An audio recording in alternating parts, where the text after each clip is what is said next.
इस वीडियो में हम आपको बताएंगे ये क्लास 10th का क्वेश्चन है जो कि बहुत ही परीक्षा की दृष्टि से महत्वपूर्ण है। और ये क्वेश्चन मैं इसलिए बता रहा हूँ क्योंकि ये क्वेश्चन 2022 में पूछा है, ठीक है। तो एग्जाम के लिए बहुत ही महत्वपूर्ण है। तो इस वीडियो को आप पूरा देखिए, आपको समझ में आ जाएगा। इस वीडियो को मैं आपको अच्छी तरह से ये सवाल बताऊंगा, ठीक है।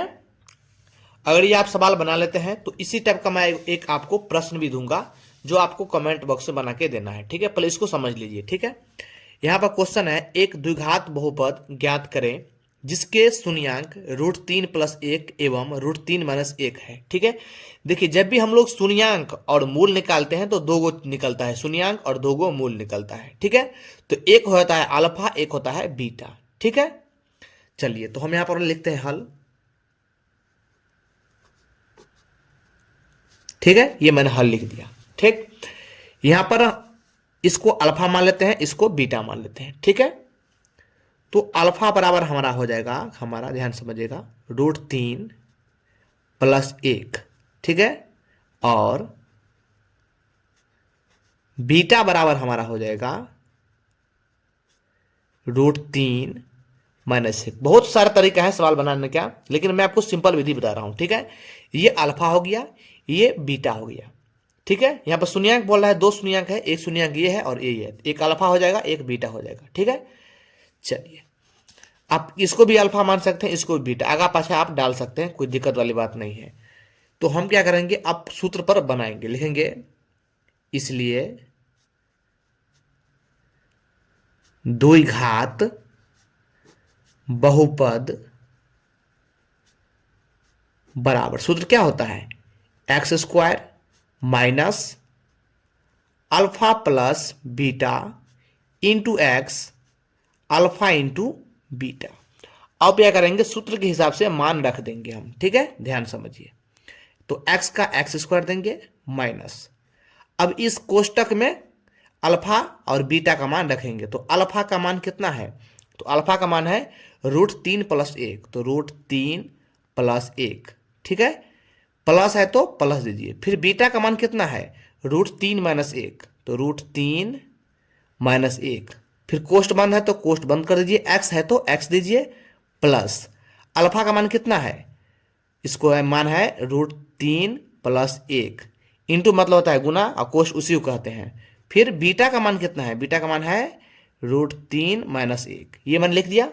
अब देखिए, फिर क्या करेंगे, एक्स से एक्स का x²।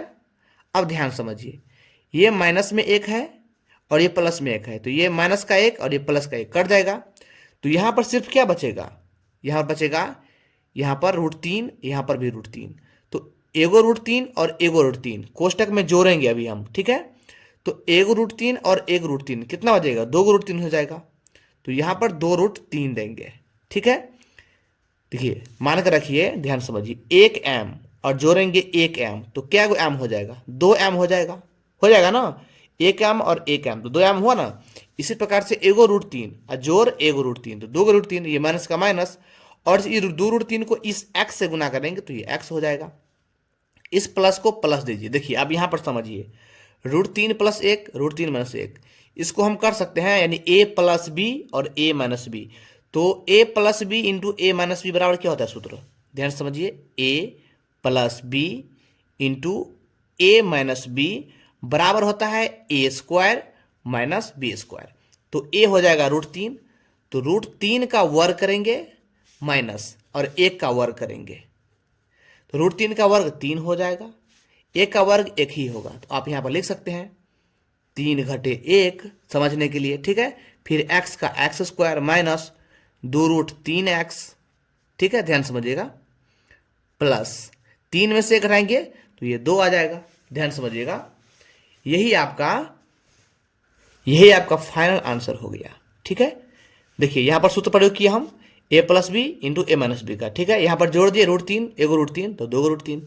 आपने अगर ये सवाल समझ लिया हो तो मैं आपके लिए एक क्वेश्चन दिया हूं यहाँ पर, एक द्विघात बहुपद ज्ञात करें जिसके शून्यांक √5+2 और √5-2 है, ठीक है। इसको बना के आप हमें कमेंट बॉक्स में बताइएगा, ठीक है, कमेंट बॉक्स में। हमारा सिद्धांत रहता है जब आप एक सवाल सीख गए हैं तो उसी को अंक चेंज करके आप बनाइए, ताकि आपको प्रैक्टिस अच्छा रहेगा, ठीक है, ताकि आपको सवाल पकड़ बनाने में पकड़ आ जाएगा, ठीक है।